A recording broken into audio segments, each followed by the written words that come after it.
What's going on, everybody, and welcome back to Comic Breakdown. In this video, we are jumping into Planet Hulk Worldbreaker, issue number 4. So far, what we have seen is the Grand Priestess. She is making an effort to make sure that all green-skinned people on this planet are eliminated. And then there is Amadeus Cho, currently living on Sakaar, gathering up allies such as Korg and She-Hulk. They are trying to save the people of this planet before its destruction. With the lava boiling up, it looked like we were about to see the arrival of the Green Scar. So make sure you guys have subscribed to the channel, make sure that you like this video, and with that being said, let's dive into this breakdown. Alright gang, so as we dive into this issue, we are picking up with Bruce Banner watching as all of the land comes apart, as the lava seeps up from below the rocks. Even in all of this chaos, Bruce is focused on one thing, the woman that he loved, the Old Strong. At this point, she has been gone for such a very long time, and while the world around has forgotten about her, Bruce can never forget, because she brought this world together, stood by his side. He knows that if she were here now, she could heal without any harm.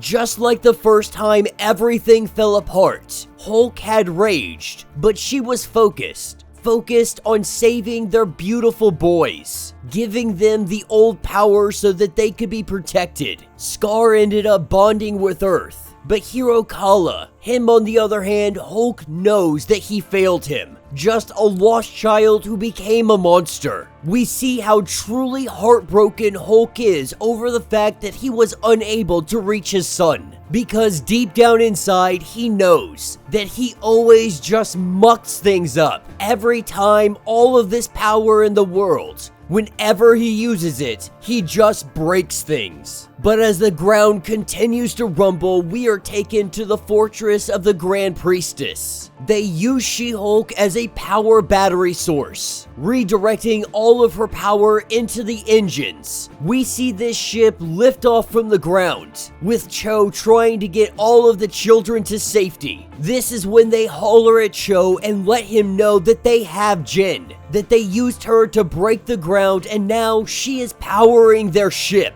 At first, Cho wants to call Banner, that there is no doubt we absolutely need him right now.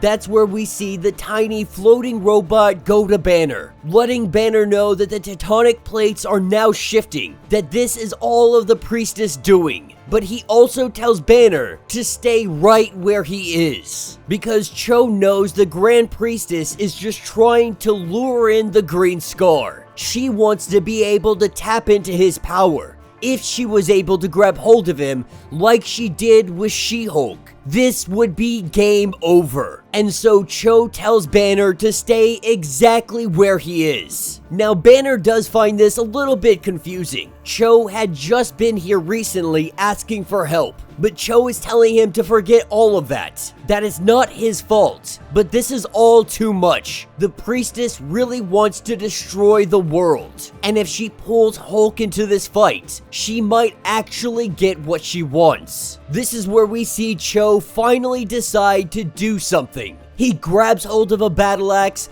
and he jumps up to try and save Jen. Being able to break her free, the ship has already made its way into the sky. The world is still breaking, and everybody that was left behind, they are running. They are terrified. They don't know what to do because all they know is that the prophecies that the green people would bring ruin to this world are now coming true. This is where we see a boat coming down to rescue as many people as possible. And so they take everybody to the floating city. They told all neighboring settlements that they could come here, that they could save everybody here. But now they just have to figure out how they're gonna get the city to float again.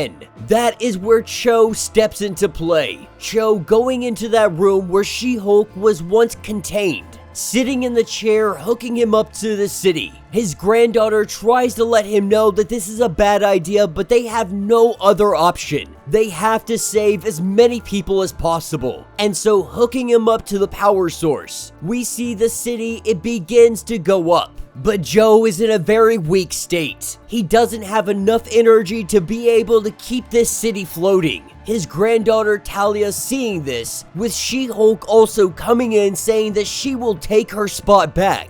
Tala says no. Joe had told her that everybody gets their turn, and she believes it is now Banner's turn. So with the city falling back down to the ground, they made their way over to Banner, with Tala coming to him saying exactly what they need. We see Cho come stumbling out, telling them no, saying that it's not enough to keep the city floating. The priestess is trying to destroy everything, and once Banner figures that out, then he'll fight. And then, we don't know what will happen to this world. What we are seeing is that Cho is finding it very difficult to let Hulk out of the bag. He is so afraid of the damage, the destruction that will come from this. This is where Banner says that you once believed in me. 1,000 years ago under Manhattan, he had told Banner that together, their brains combined, they could tally up all the variables. They could focus their power perfectly to avoid hurting innocents. And of course, today, Cho thinks that as nothing more than a fantasy. That they were able to manage it for a while, but they cannot control every single factor. There is no such thing as perfection, no guarantee of safety or success. With all of that power that he can unleash, he sees it as something that is just far too dangerous. And so the two stand looking at one another, his grandchildren telling him that all he has to do is try his best. Cho knows what needs to be done. Banner knows what needs to be done, and while Cho may be disagreeing with this,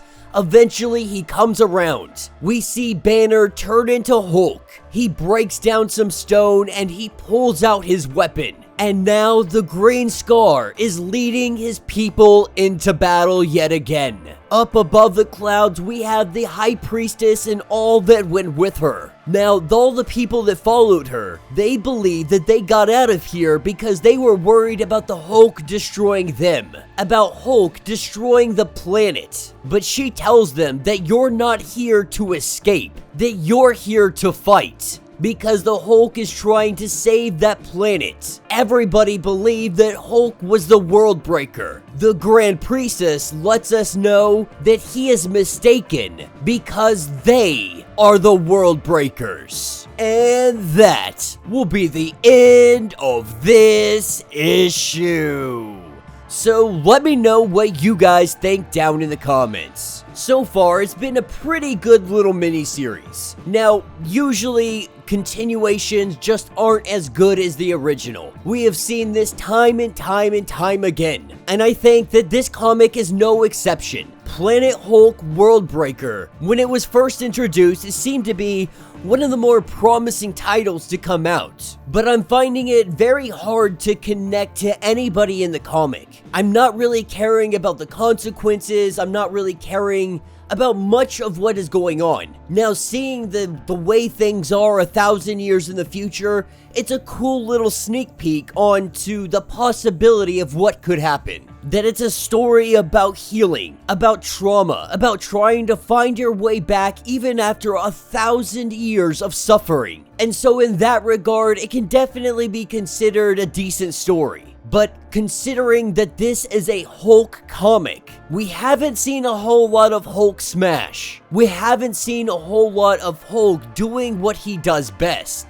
And there are definitely reasons for that. The Hulk is terrified that he is going to just destroy more things. You would think after 1,000 years of trial and error that you may be able to get this down enough to be at least able to save the people of this planet. But I'm not gonna say that I would understand what it's like to live 1,000 years. To live with all of that trauma, all of your mistakes, watching as all of these people die, as generations come and go.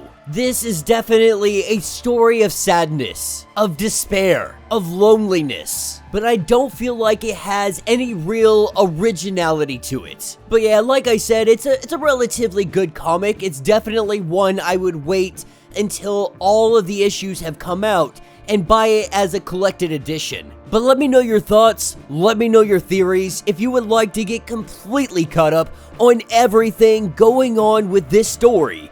Be sure to check out the link in my description as well as the top of this video. It'll get you completely caught up on everything going on with Planet Hulk. If you would like to support the channel, you can always do so by joining the channel membership. Much like Patreon having 5 different tiers, from $1 to $50, from loyalty badges to getting free comics every single month. Not only does this help out the channel tremendously, but you are getting tons of perks in the process. Now, if you are unable to do any of that, do me a favor, subscribe to the channel, like this video, hit that notification bell, and with that being said, until the next breakdown.